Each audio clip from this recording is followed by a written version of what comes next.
Mga kapuso, patuloy nga po ang panawagan ng ilang transport group kabilang ang grupong Piston para sa pagbasura ng Public Transport Modernization Program ng gobyerno. At itong Martes nga lang po ay dumulog sila sa Korte Suprema para hilingin ang paglalabas ng temporary restraining order laban sa naturang programa. At kaugnay po niyan mga kausap natin ngayong umaga, si Kamodi Floranda, ang pinuno ng grupong Piston. Kamodi, magandang umaga po. Welcome sa Unang Balita. Magandang umaga po, Sir Ivan, at siyempre sa ating mga taga-subaybay, magandang umaga po sa lahat. Bago po natin pag-usapan itong inihain ninyong petisyon sa Korte Suprema, kumustahin ko lamang po, yung mga miyembro ninyo na karamihan na hindi nag-consolidate, sila po ba patuloy na nakakapasada o sila po napilitang tumigil at dahil sa banta na sila ihulihin? Sa ngayon po ay yung iba ay nakakabiyahe naman kahit papaano, pero yung ibang mga operator ay hindi na talaga nila pinalabas yung kanilang mga jeep. Kaya dahil nga doon sa panakot ng LTO permit ng DOTR, dahil medyo malaki yung kanilang penalty, yung sinasabi nila na ito ay considered na clorum, kaya ang penalty nito ay nasa 50,000 at sa driver ay 10,000, suspendido ng 3 buwan. Kaya natatakot yung ating mga operator bagamat talagang gusto nilang mapagserbisyo sa ating mga mamamayan. Okay. Ito hong hinihain ninyong petisyon, kayo po'y humihiling na maglabas ang korte ng TRO. Pero may ilan din po kayong mga issuances ng gobyerno na nais ninyong maibasura. Pwede nyo ho ba i-detalye sa amin ang mga ito? Yung naganap pong pagkilos natin nung Lunes, ito po ay follow up to sa ipinail po natin noong December, at saka ng April 29 na kung saan ay humingi nga po tayo ng TRO kaugnay dito sa PUBNP program dahil marami pa talagang itong kailangang pag-aralan at masus nga busbusin yung programa batay na rin mismo sa mga hearing natin sa Kongreso at sa Senado ay hindi pa dapat ito ini-implement ng LTO permit ng DOTR. Kaya tayo ay muling dumulog na sa Korte Suprema para may post yung paglalabas nila ng kagyat ng TRO kaugnay nga dito sa programa.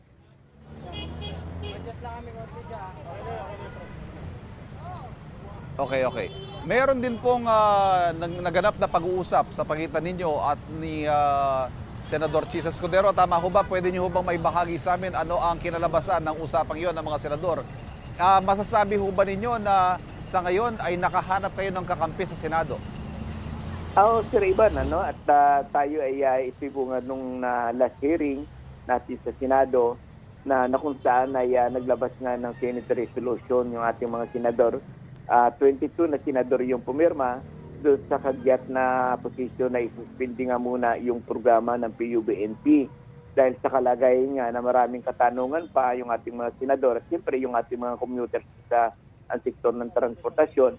Kaya't nung nakaraang Lunes po tayo ay pinatawag ni Senate President Escudero para pa doon sa ilang mga detalye pa ng ating mga kahingian kaugnay nga dito sa usapin ng programang ito. Kaya't nano po tayo dahil nanindigan po ang Senate President na hindi nila babawiin yung kanilang inilabas na resolution ay yung kanilang resolution, yung Senate resolution na pinasususpindi nila yung implementation ng PUBNP.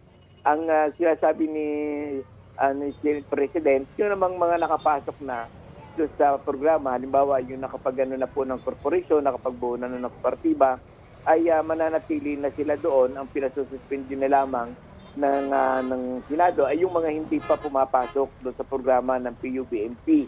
At nakita rin ng ating mga senador na batay sa ating pakipagsalastasan ay talagang maraming bagamat sinasabi nilang nasa 80% na yung nag-comply. Pero ang tanong pa rin dito, ito ba'y voluntary na pumasok sa programa o ito'y napilitan lamang dahil nga doon sa tahasang pananakot ng LTO permit ng DOTR. Kaya tayo ay nananalig tayo at natutuwa tayo dito sa posisyon ng ating mga senador na talagang isuspindi itong programang ito.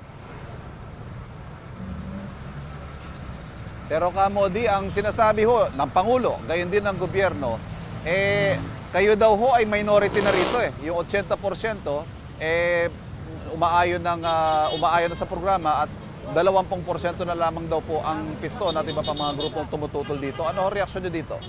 Sa atin ay malinaw yung ating pananaw na hindi tayo maliit na porsyento lamang at ito yung napatunayan natin nung tayo ay naglunsad ng mga pagkilos ng nakaraang linggo na kung saan ay halos sa buong bansa ay na-paralyze natin yung usapin po ng transportasyon at dapat hindi ito pinagbabasihan ni Bongbong Marcos yung maliit ba o malaki ang usapin dito ay marami nagko-question sa kanilang programa.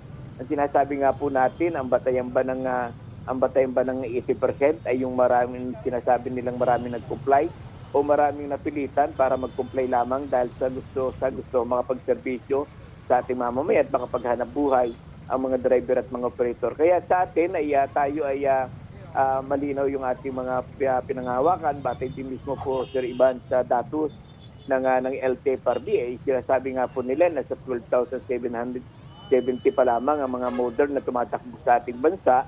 At ang po ay nasa 160 o 170 pa rin na mga traditional jeepney ang tumatakbo sa ating bansa. Kaya ibig sabihin noon, kung sa usapin po ng majority at malaking bilang, mas malaki pa rin ang bilang ng ating mga traditional jeepney.